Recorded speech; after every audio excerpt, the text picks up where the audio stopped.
I say this as somebody who absolutely loves this.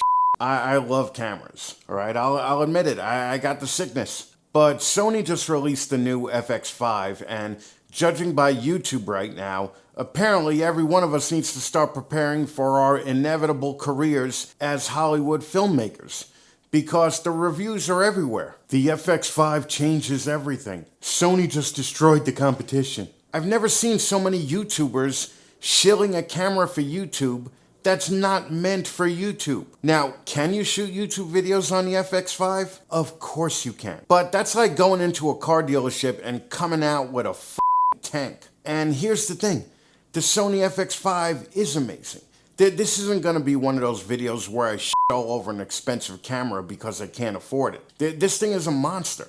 It's got a brand new full frame stack sensor, 15 stops of dynamic range, internal 16-bit XOC and RAW, 4K up to 120 frames per second, and 5K up to 60 frames per second open gate. That's some serious shit.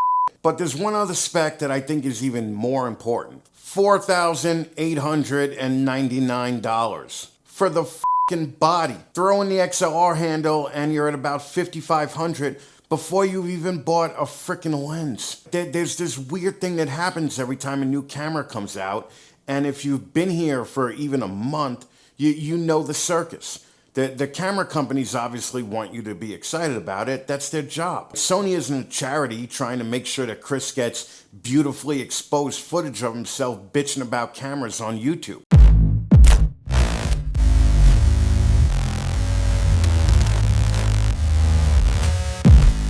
What's up, guys? If you're new here, hi, I'm Chris. I make videos about tech and creator gear from a wheelchair, and if that sounds useful or interesting, hit subscribe so I could justify telling my accountant that the 7 new flashlights I bought are a write-off. So you know the drill, right?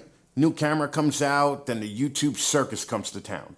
24 hours later, your homepage is filled with people shooting cinematic B-roll of some dude making coffee in slow motion and some guy walking down an alley at night because apparently that's where cinematographers live. And I know how it works. You start thinking, I think I need this. I gotta film some coffee being made, especially if you're new to the content creation game, right? And my answer is no. No, you don't. Not because the FX5 isn't an incredible camera, because it is. It's because you're not making Dune 4. You're making YouTube videos. And I think that's probably a distinction that gets lost in the ether whenever these new cameras come out. Look, if you're shooting documentaries, commercials, or anything where somebody's actually paying you for high-end video production, then yeah, the FX5 matters. Internal RAW, 15 plus stops of dynamic range, triple bass ISO, all of that matters in those situations. If you're shooting something where the footage is going through a serious color workflow and somebody's paying you thousands of dollars for the final product, this camera could be worth every penny. But if you're sitting 8 feet away from a camera talking about budget keyboards, you probably don't need 16-bit RAW. You need an interesting video. Most people getting into YouTube aren't trying to become the next Christopher Nolan. They're trying to build a YouTube channel. They're reviewing stuff or telling stories from their home office or garage.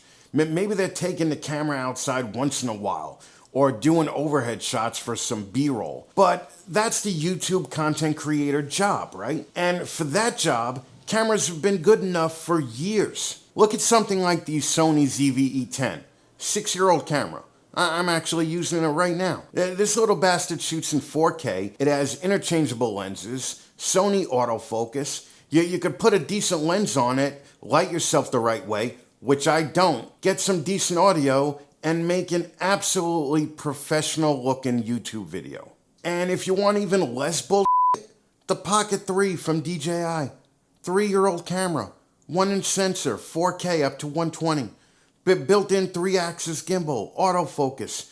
You could connect a wireless mic directly to it, and the whole camera is basically the size of a Snickers bar. You could currently get the Pocket 3 on sale right now for like $400. The FX5 body costs almost 12 Pocket 3s. Think about that. For the price of the FX5 body, you could practically hand Pocket 3s out to everybody at Thanksgiving and tell the friends and family that you're starting a production company. And we haven't even talked about lenses yet, because that's the other part nobody thinks about when they're watching these camera videos.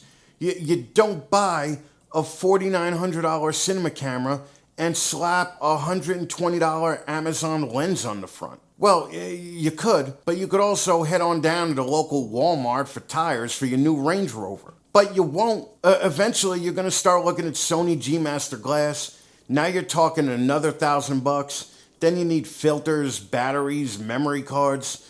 Suddenly, your $5,000 camera is turned into an $8,000 camera setup, and you haven't even bought a f***ing tripod yet. Fantastic. You now have $8,000 pointed at you while you explain why you like your new mousepad. Meanwhile, some dude with an iPhone just got 600,000 views because he had something interesting to say. That's YouTube. And here's another thing that drives me just absolutely insane, man. Resolution. We've been trained to think bigger numbers equal better cameras. 4K, 6K, 8K, 12K. The FX5 isn't an 8K camera. It's a 5K camera.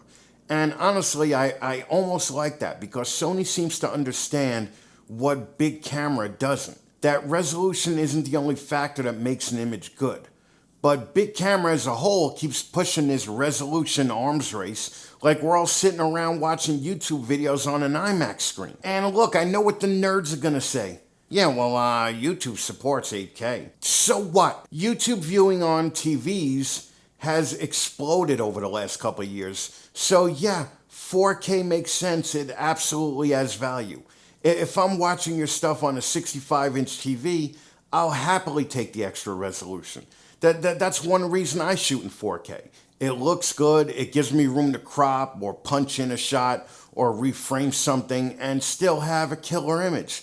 But there's a point where you're solving a problem that your audience doesn't have. Nobody, and I mean nobody, in the history of YouTube ever clicked off a good video and said, "Great story, but I couldn't quite make out the dandruff on the guy's left shoulder." Nobody gives a shit. And higher end formats don't just magically give you a better video, they give you more data.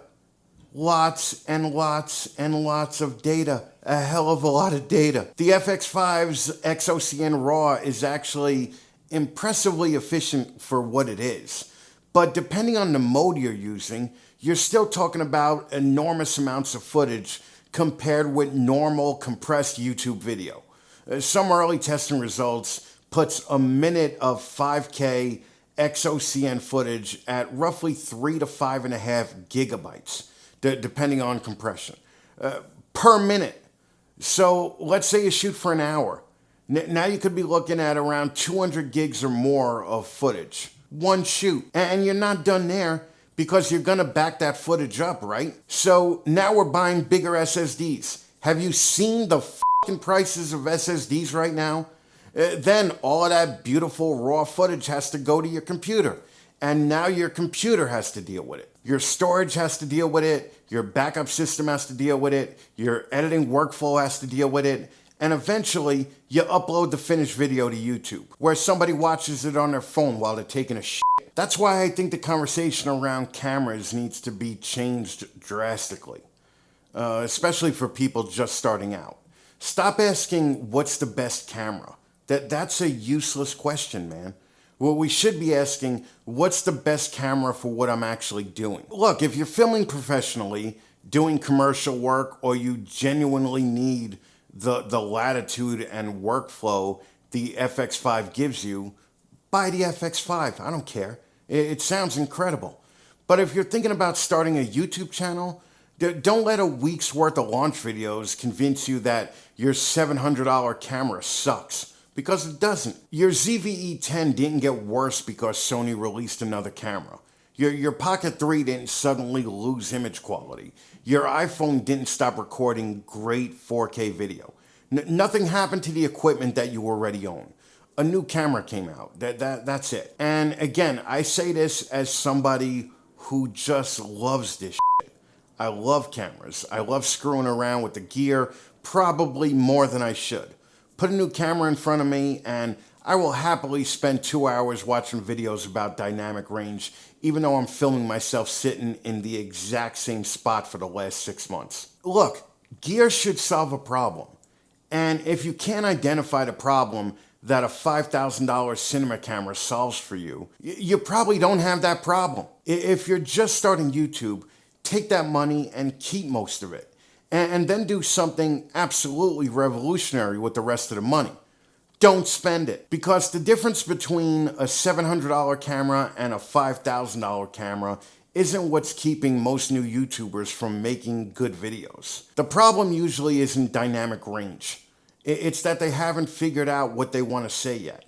And unfortunately, Sony hasn't figured out how to sell that in a box yet. If this video kept you from dropping $5,000, hit like and subscribe. If not, subscribe anyway. And tell me why you thought spending that $5,000 was worth it. Till next time, guys, stay loud, stay a little bit reckless, and go out and make something. See you next time.